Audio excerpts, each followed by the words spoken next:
Awal informasi pertama, saudara mahasiswa dari sejumlah universitas swasta di kota Banda Aceh memindahkan paksa 135 pengungsi Rohingya dari basement gedung Balai Musuraya Aceh. Mahasiswa menempatkan pengungsi di Kanwil Kemenkumham Aceh karena menganggap pengungsi Rohingya tanggung jawab imigrasi. Mahasiswa dari sejumlah kampus di Aceh mendatangi tempat penampungan sementara pengungsi Rohingya di Gedung Balai Mesraya Aceh, BMA Banda Aceh, Rabu siang.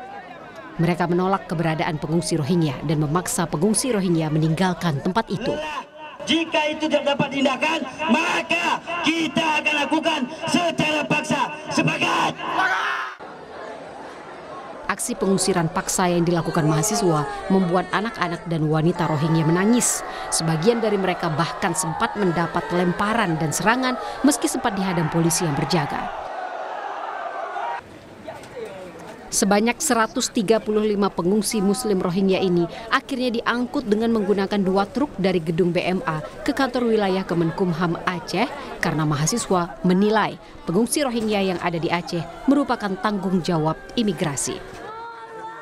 Untuk mampu menerima Rohingya di sini sampai dengan batas waktu yang ditentukan. Artinya ketika keluar pernyataan bahwasanya mereka bisa dipindahkan ataupun bisa dipindahkan keluar Aceh, baru itu selesai.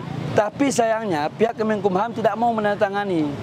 Artinya mereka kemungkinan besok juga akan di sini ya? Kemungkinan mereka akan di sini.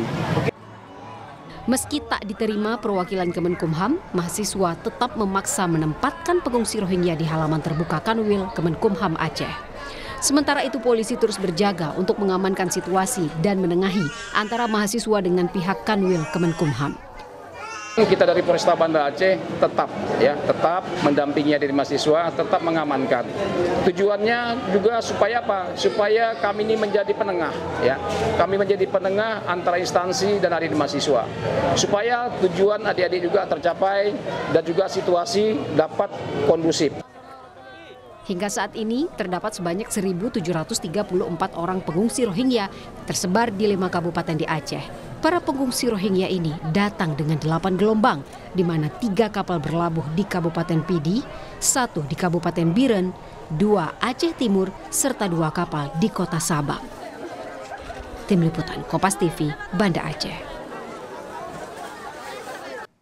Saudara Menko Polhukam Mahfud MD memastikan belum menetapkan rencana pemindahan pengungsi Rohingya di 3 provinsi. Untuk sementara, pengungsi Rohingya akan ditempatkan di gedung milik Palang Merah Indonesia.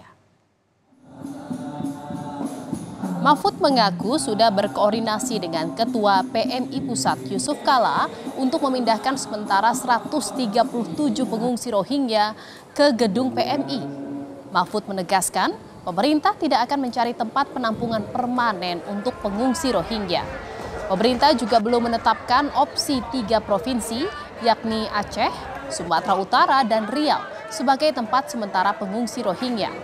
Mahfud memastikan pemerintah tak akan menampung pengungsi Rohingya secara permanen lantaran Indonesia tidak ikut dalam konvensi tahun 51 tentang pengungsi.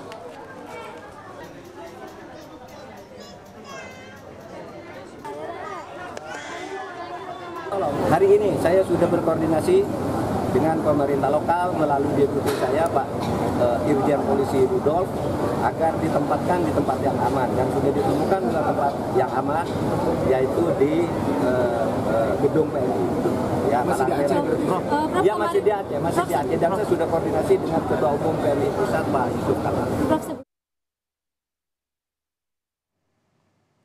Saudara, polisi kembali menetapkan 2 tersangka penyelundupan pengungsi Rohingya yang terdampar di pesisir pantai Lamreh, Aceh Besar pada awal Desember lalu. 2 orang yang ditetapkan menjadi tersangka adalah warga Bangladesh dan warga Myanmar. Mereka berperan membantu pelaku utama yang sebelumnya telah ditetapkan sebagai tersangka. Ketiga orang tersangka ini merupakan rombongan dari 137 pengungsi Rohingya yang mendarat di Lamreh, Krung Raya awal Desember lalu. Dari tangan mereka, polisi menyita sejumlah barang bukti berupa ponsel dan 1 set kunci kapal serta kapal yang terdampar di pesisir pantai Lamreh. Alat bukti yang ada, ya, saksi yang sudah kita periksa dan ada bukti petunjuk dan barang bukti lainnya, telah kita tetapkan 2 orang tersangka lagi warga negara asing, ya, yang memang terlibat dalam dugaan tindak pidana penyelundupan manusia atau smuggling, di mana 2 tersangka ini yang membantu keterlibatannya dengan pelaku utama, yang pertama yaitu PSK Muhammad Amin, ya. Saudara, sebelumnya polisi juga telah menetapkan 3 tersangka warga etnis Rohingya terkait tindak pidana penyelundupan manusia. Dari hasil pemeriksaan, para tersangka mengaku berasal dari Cox's Bazar, Bangladesh. Para tersangka berperan sebagai nahkoda dan anak buah kapal yang membawa para pengungsi Rohingya. Ketiga tersangka itu juga bagian dari 50 pengungsi Rohingya yang mendarat di Kuala Idi, Aceh Timur pada 14 Desember lalu.